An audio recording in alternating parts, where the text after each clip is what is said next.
নমস্কার। এই মুহূর্তে আমরা উপস্থিত আছি সিকতাই মহলা সতীরঞ্জন বিদ্যা মন্দিরে। সামনেই উচ্চ মাধ্যমিক পরীক্ষা, আর উচ্চ মাধ্যমিক পরীক্ষার্থীদের কথা চিন্তা করে আজকে আমরা উপস্থিত হয়েছি সিকতাই হাই স্কুলে শেষ মুহূর্তের কিছু টিপস নেওয়ার জন্য। এই মুহূর্তে আমার সামনে উপস্থিত আছেন সিকতাই হাই স্কুলের ইংরেজি শিক্ষক শুভেন্দুনাথ মহাশয়। শুভেন্দুবাবু, খবর সরাসরির পক্ষ থেকে আপনাকে শুভেচ্ছা জানাই এবং স্বাগত জানাই আমাদেরকে সময় দেওয়ার জন্য। আপনার এই ব্যস্ততার মধ্যেও বিভিন্ন ক্লাস থাকা সত্ত্বেও যে আপনি ফাঁকা সময় করে একটু আমাদেরকে সময় দিয়েছেন ছাত্রছাত্রীদের কথা ভেবে, পরীক্ষার্থীদের কথা ভেবে, এর জন্য আপনাকে ধন্যবাদ জানাচ্ছি। যে প্রশ্নটা আপনাকে করতে চাইছি, সামনেই উচ্চ মাধ্যমিক পরীক্ষা, শেষ মুহূর্তে ছেলেরা প্রস্তুতি নিচ্ছে। শেষ মুহূর্তে আরো কিভাবে পড়লে তারা একটু বেশি নাম্বার তুলতে পারবে ইংরেজিতে, কারণ ইংরেজি মানে এটা তো আমাদের মাতৃভাষা নয়। ইংরেজি মানে অনেকে ভয় পায় যে ইংরেজিতে কি করব, কি রাইটিং আসবে, কিভাবে লিখবো, অনেকে ঘাবড়ে থাকে। আর এই যে মাধ্যমিক লেভেলে যেটা ছিল সিন ছিল, এবারে তো আর সিন থাকবে না, অর্থাৎ তাকে মুখস্থ লিখতে হবে। তাহলে কিভাবে লিখলে তারা একটু বেশি নাম্বার পাবে আর ইংরেজির ভীতিটা তাদের কাটবে, সেই নিয়ে আমরা একটু টিপস মানে আপনাকে একটু টিপস দেওয়া। নমস্কার, প্রত্যেককে শুভেচ্ছা জানাই।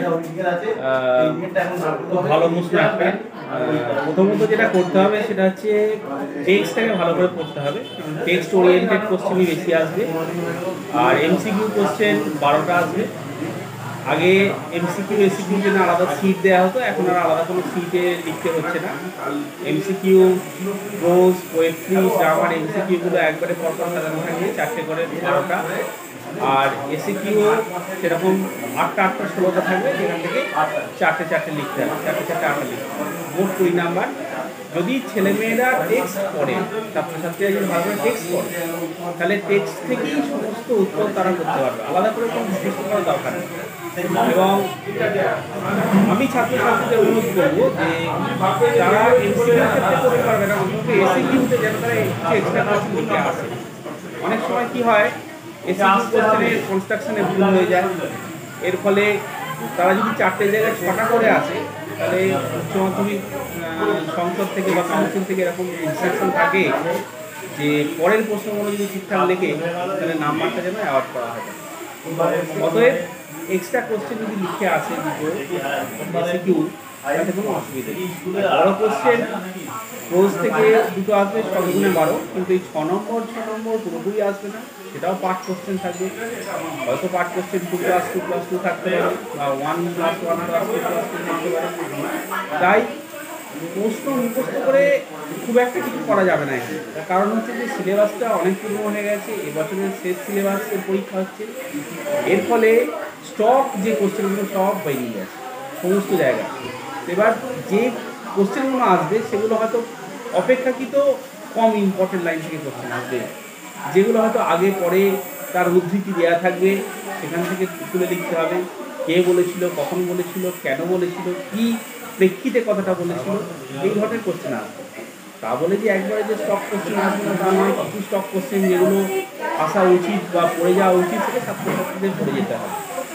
আর সিলেবাসটা যেহেতু খুব ছোটো, তাই টেক্সটটা বারবার পড়ে গেলেও কোনো অসুবিধা নেই। টেক্সট পড়ে যাওয়ার আরেকটা সুবিধা আছে, যখন তারা গ্রামার পোর্শন পাবে, গ্রামার পোর্শন তো টেক্সট ওরিয়েন্টেড গ্রামার আসবে, তাহলে লাইনগুলোর সঙ্গে তারা পরিচিত থাকবে, তারা সহজে ভয়েস চেঞ্জ, ন্যারেশন চেঞ্জ বা সিম্পল কমপ্লেক্স সেন্টেন্সের পরিবর্তন সহজে করতে পারবে।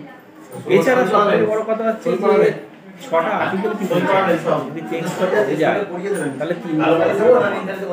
আর একটা গ্রামারে যেটা আসে সেটা হচ্ছে এরর কারেকশন, যেটা একবারে বইয়ের লাইন তুলে দেওয়া হয়, সেখানে কোন জায়গায় এররটা আছে সেটা করতে হয় এবং 3টে অপশন দেওয়া থাকে, সেটাও তারা করতে পারে। অতএব মুখস্থ করে গিয়ে সেখানে লড়াই করা মুশকিল আছে। টেক্সট পড়ে যাক, টেক্সট পড়ে গেলেই তারা এমসিকিউ, এসিকিউ এবং বড় কোশ্চেন সব কোশ্চেনের উত্তর করতে পারবে। এবার তার মধ্যে থেকে কিছু ইন্টেলেকচুয়াল কোশ্চেন, কিছু টুইস্টেড কোশ্চেন আসতেই পারে, সেটা একটু চোখ কান খোলা রেখে, সেই কোশ্চেনের মান হয়তো 2 নম্বরের হবে বা 3 নম্বরের হবে, সেইটা চোখ কান খোলা রেখে সেটা তারা একটু বুঝে যেন উত্তরটা লিখে আসতে পারে, গুছিয়ে, খুব বড় আকারে নয়, ছোটো আকারে লিখে এলেই কিন্তু নাম্বার তারা পেয়ে যাবে। স্যার যেটা বলছেন নিশ্চয়ই বুঝতে পারছো যে টেক্সট বুকটা তোমরা খুব ভালোভাবে পড়ো, ভালোভাবে যদি টেক্সট বুকটা পড়ো তাহলে তোমাদের মুখস্থ করার বিষয়টা থাকবে না, কারণ যেহেতু মার্কিং নাম্বার থাকবে, কে বলেছে, কখন বলেছে, তাৎপর্য কী বা কী পারপাসে বললো, এই যে বিষয়গুলো থাকবে, এটার জন্য তোমাদের টেক্সটটা ভালো করে পড়া দরকার। আর টেক্সটটা ভালো করে পড়লে স্যার বলছেন কি যে গ্রামারে যেটা আর্টিকেল প্রিপোজিশন থাকে সেটা কিন্তু টেক্সটের লাইন তুমি দেওয়া থাকে ওখানে, তাহলে ওটা করতে 3 নম্বর পেয়ে যাবে। আবার কারেকশন অফ এরর্স যেটা উনি বললেন, এটাও কিন্তু টেক্সটের লাইন তুলে থাকে, সেটাও তোমাদের সুবিধা হয়ে যাবে টেক্সটটা যদি তোমরা ভালো করে পড়ো। তাহলে স্যারের কথা মন দিয়ে টেক্সটটা ভালো করে পড়ো। এখন আপনাকে যেটা শুনে জিজ্ঞাসা করছি যে এবারের জন্য কোন টপিকগুলো বেশি ইম্পর্টেন্ট, মানে টেক্সট থেকে বড় প্রশ্ন কোন লাইনগুলো থেকে আসতে পারে একটু বলা যাবে? দেখুন, 4টে টেক্সট কোশ্চেন আছে আপনার, রোজের 4টে থেকেই কোশ্চেন আসবে। সেখানে আইস হ্যাবিট হতে পারে, স্ট্রং রুটস বলুন, থ্যাংক ইউ ম্যাম বলুন, বা 3 কোশ্চেন্স বলুন। সেক্ষেত্রে আমরা স্পেসিফিক্যালি বলা কিন্তু সম্ভব নয় যে কোন পার্টিকুলার কোশ্চেনগুলো সাজেস্টিভ আকারে আসতে পারে বা সাজেশন দেওয়া যেতে পারে। তার কারণ হচ্ছে যে আমি একটু আগেই বললাম, যেহেতু সমস্ত স্টক অফ লাইনগুলো বেরিয়ে গেছে বিগত বছরের প্রশ্নগুলোতে, সেহেতু আর স্টক অফ লাইন সেরকম নেই। সেই জন্যে পুরো টেক্সটটা পড়ে যাওয়াই ভালো, এবং পড়ে অন্ততপক্ষে কে বলেছে, কখন বলেছে, কেন বলেছে, তার পারপাসটা কী, আপনি যেমনভাবে বললেন তাৎপর্য কী, বা তারপরে কি ঘটনাটা ঘটেছিল, বা তার আগে কি ঘটনাটা ঘটেছিল, কি প্রেক্ষিতে বলেছে, এইগুলো একটু নিজের মনে মনে মানে একটু কনস্ট্রাকশন করে যাওয়াই ভালো।